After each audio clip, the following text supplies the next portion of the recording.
ईबीआरसी क्या होता है?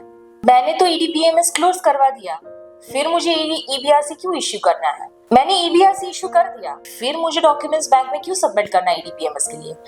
ऐसे कई सवाल रोज हमें एक्सपोर्टर्स पूछते हैं। So based on that we decided कि let's have a clarification video with reference to EBRC which is electronic bank realisation certificate. यूं तो काफी मामूली सा एक डॉक्यूमेंट है, but it has got lot of importance. Electronic bank realisation certificate is a certificate जो certify करता है गवर्नमेंट एजेंसीज को कि आपको जो भी एक्सपोर्ट्स बेनिफिट्स मिले हैं उसके रिलेटेड आपने उसके सामने के ऑब्लिगेशंस कंप्लाई किए हैं। सो when you file a shipping bill, you get your drawback or you get your ROTTEP, etc. as soon as you're filing your shipping bills with the confidence that the government places in an exporter कि हाँ भाई इसका within the prescribed timeline as defined by RBI पैसा आ जाएगा, but that has to be backed by a documentation and that documentation is EBRC. Now this EBRC becomes a very important document because based on an MOU signed by Enforcement Directorate DGFT. The details of all the foreign exchange transactions that have been executed has to be shared with the Enforcement Directorate because they want to monitor that whatever export incentives have been given under foreign trade policies and the obligations have been fulfilled.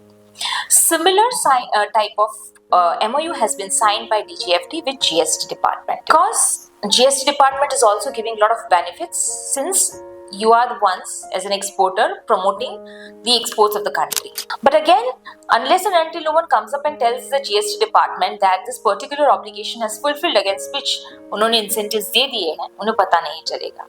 So इसीलिए they have done this MOU with both these different agencies in order to share the data. अगर आप मेरे सारे videos follow कर रहे हैं, you would have seen where I keep on saying regulators are watching. Compliance is non-negotiable.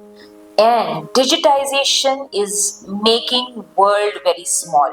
Sharing of information is now something which is non-negotiable. Hence, please do not ignore EBRC because जैसे नवंबर 2023 में DGFT ने ये कह दिया कि भाई EBRC अब exporters को इश्यू करने हैं, बैंक इश्यू नहीं करें. Till date we are getting lots and lots of customers who would say EBRC हमने अभी तक 2023 तक से इश्यू ही नहीं की है.